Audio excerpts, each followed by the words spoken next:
The letter you are about to hear is a work of fiction.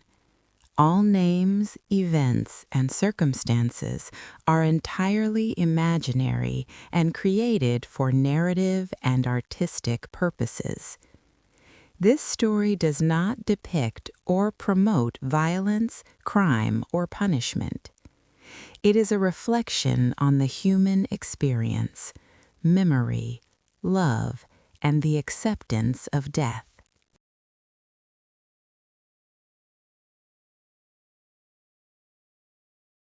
My son,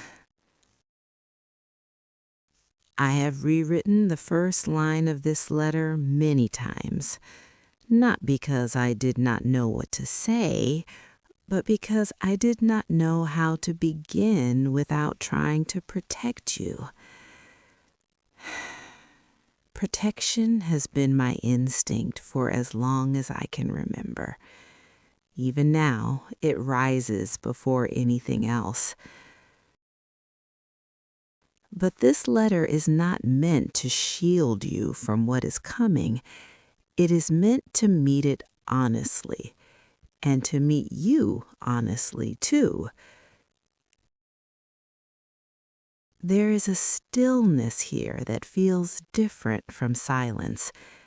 Silence waits to be filled. This does not.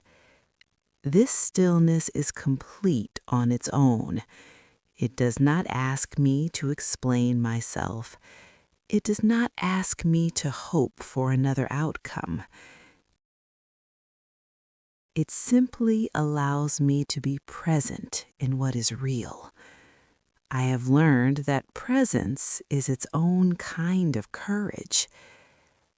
I have been thinking about you not as you are now, but as you have been across time. I remember the way your hands reached before your words ever did, the way you trusted the world instinctively before you learned that trust could be complicated. You carried gentleness early. That gentleness never left you, even when life asked you to harden. If there were moments when you felt unprepared for the world, it was not because you were weak. It was because you felt deeply, and depth can feel like vulnerability in a world that often rewards distance. I saw your strength even when you doubted it yourself. There are things mothers are expected to say in moments like this, words meant to reassure, words meant to offer certainty. I will not offer certainty because life has never given it to either of us. What I will offer is truth. I did the best I could with what I understood at the time, and there were moments when that was not enough. There were moments when my fear spoke louder than my wisdom, when my worry disguised itself as control.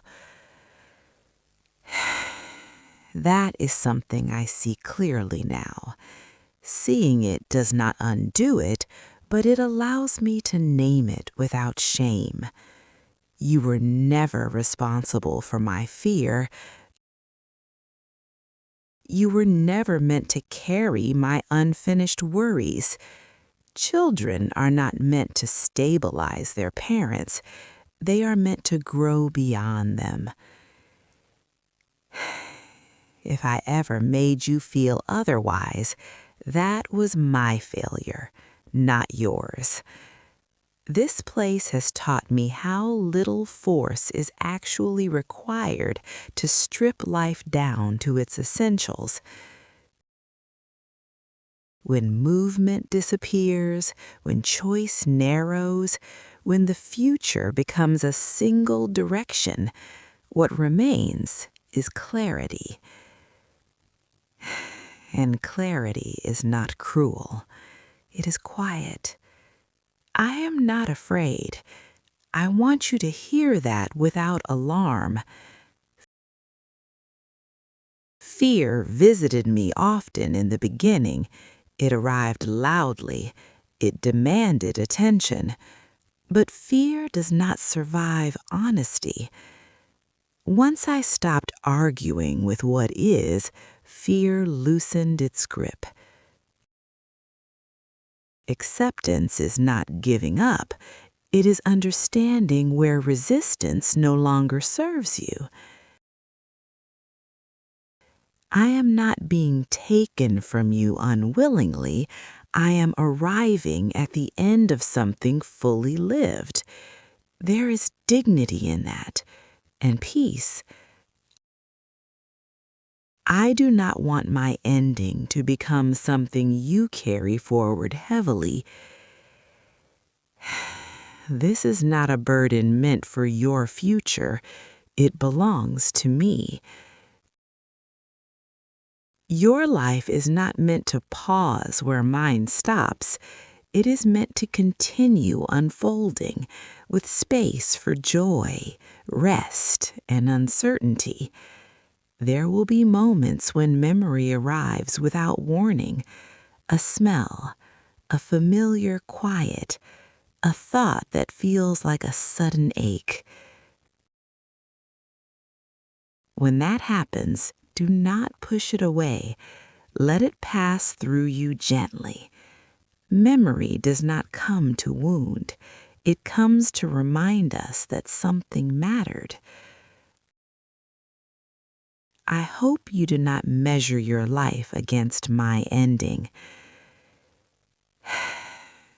Do not ask whether you are living correctly.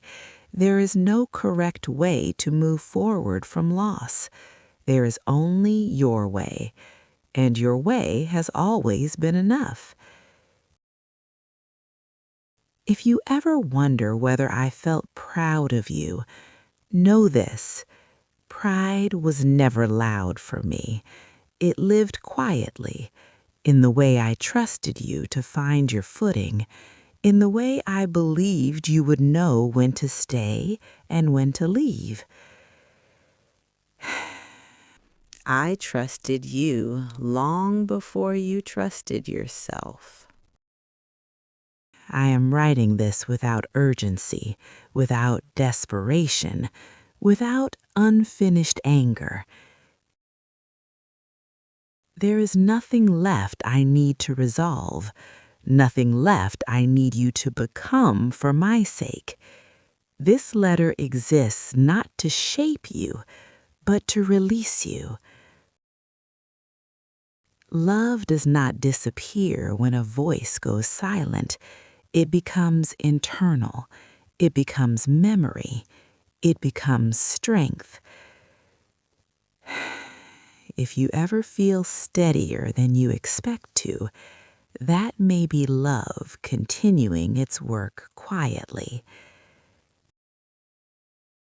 I will stop here, not because there is nothing left to say, but because there is nothing left that needs saying. Some truths are strongest when they are not repeated. I leave knowing this with certainty. You were loved without condition. You are loved without expectation. That love does not end here. It simply stops asking to be held. With all my love and nothing left undone, your mother.